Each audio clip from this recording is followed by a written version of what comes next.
جی ناظرین، یہ دیکھیں دوست بیٹسی پارک میں صفائی کر رہے ہیں اور یہ دو تو خدام ہیں، ان کے پیچھے وہ دیکھ رہے ہیں وہ انصار بھائی بھی ہیں، کافی ماشاءاللہ ان کی ایج ہے اور مجھے پتہ چلا تھا ان کی طبیعت بھی خراب تھی، اس کے باوجود وہ وقار عمل پہ آئے ہیں اور یہ خدمت کر رہے ہیں۔ اللہ تعالیٰ انہیں صحت و سلامتی والی لمبی زندگی دے۔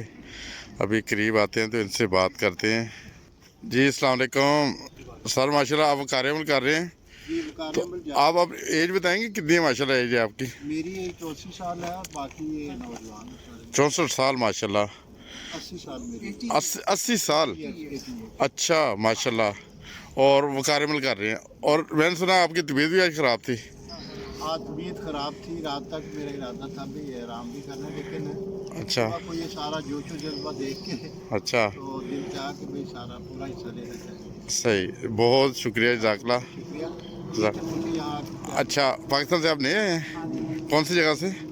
راولپنڈی سے۔ اچھا ماشاءاللہ، تو بتائیں کیسا لگ رہا ہے؟ صبح 1 جنوری کو وقار عمل کر رہے ہیں آپ؟ اچھا لگا، اب اچھا اس وجہ سے لگا کہ ایک سسٹم کے تحت کام ہو رہا ہے یہاں پہ، اچھا اور جو سب سے زیادہ اچھی بات تھی کہ وہ ہمیں تہجد پڑھنے کا موقع ملا، اس کے اچھا بعد پھر ہم یہاں پہ اکٹھے ہوئے، اور یہ میرے بہت ہی پرانے دوستوں میں سے دوست ہیں۔ اچھا ماشاءاللہ، 85 سے عمر شدت اچھا ماشاءاللہ ماشاءاللہ، نہیں صحیح بات ہے۔ ان کے ساتھ ملاقات ہوئی، اور راولپنڈی کے بہت سارے ایسے جاننے والے تھے جن کو کئی سالوں سے میں نہیں ملا تھا، ان سے ملاقات ہو گئی۔ اچھا، صبح تہجد کی نماز بھی پڑھ لی، بالکل، نماز بھی، نماز اس کے بعد کا آغاز کیا ہے نا۔ بہت سارے دوستوں سے ملاقات بھی ہو گئی ہو گئی، اور خدمت خلق بھی ہو گیا ہے۔ صحیح ماشاءاللہ، سیر بھی ہوگی، سب سے بڑی بات سیر بھی ہو گئی ہے سیر بھی آج ہوگی۔ دیکھیں دریا کے ساتھ ساتھ ہم سیر بھی کر رہے ہیں ماشاءاللہ اور اللہ کے فضل سے یہ وقار عمل بھی کر رہے ہیں۔ ماشاءاللہ۔ کوئی آپ کو کوئی نظم یا کوئی حضرت مسیح موعود علیہ السلام کو کوئی اقتباس کوئی آتا ہے، کوئی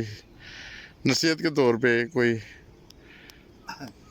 اصل بات تو یہ ہے ہاں کہ جو کچھ دیا ہے حضرت مسیح موعود علیہ السلام نے اس دور میں، اچھا خدا کے متعلق، رسول پاک کے بارے میں یا قرآن کے بارے میں، سب سے بڑی چیز جو اس وقت ہمارے پاس ہے نا، جی، خلافت بھی ہمیں وہی دے رہی ہے، وہ ہے قرآن کریم۔ اچھا تو سیدنا حضرت مسیح موعود علیہ السلام نے قرآن کریم کے بارے میں یہ فرمایا ہے اچھا کہ تم اسے تدبر سے پڑھو صحیح اور اس سے ایسا پیار کرو کہ تم نے کسی سے نہ کیا ہو۔ صحیح اب کسی سے آپ اندازہ لگا لیں، نہ بیٹے سے، نہ باپ سے، نہ مال سے، نہ کسی چیز سے۔ اچھا تو حضور وہ محبت چاہتے ہیں جو ہم دنیا میں کسی سے نہیں کر سکتے، صرف قرآن سے، یہ اس لیے کہ سب کچھ قرآن میں ہے۔ صحیح ماشاءاللہ، خدا کا پتہ قرآن سے، رسول اللہ صلی اللہ علیہ وسلم کی شان قرآن کریم سے، اچھا اسلام کی قرآن کریم سے، یہ اسلام ہے جو ہم نے سیکھا۔ اچھا ماشاءاللہ، تو پھر یہ ہے کہ حضور نے یہ فرمایا کہ قرآن تمہیں 10 دن قرآن کریم کے زیر سایہ چلنے سے 10 دن کے اندر وہ روشنی ملتی ہے جو پہلے اس سے 1000 سال میں ملی مل سکتی۔ اچھا اب ماشاءاللہ، اس سے اندازہ فرمائیں کہ قرآن کیا چیز ہے اور اچھا کیا ہمیں دیتا ہے قرآن کریم۔ صحیح، پھر حضور فرماتے ہیں قرآن تمہیں نبیوں کی طرح بنا سکتا ہے، اچھا قرآن 7 دن میں تمہیں صاف کر سکتا ہے۔ اچھا یہ حضرت مسیح موعود علیہ السلام۔ صحیح، تو قرآن کریم کی شان آپ اس سے اندازہ لگا سکتے ہیں کہ حضور نے کیا بیان فرمایا۔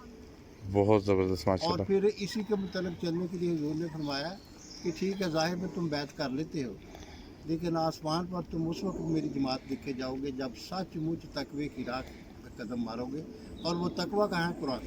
اچھا ہاں جی۔ جزاک اللہ، بہت شکریہ، جزاک اللہ، السلام علیکم۔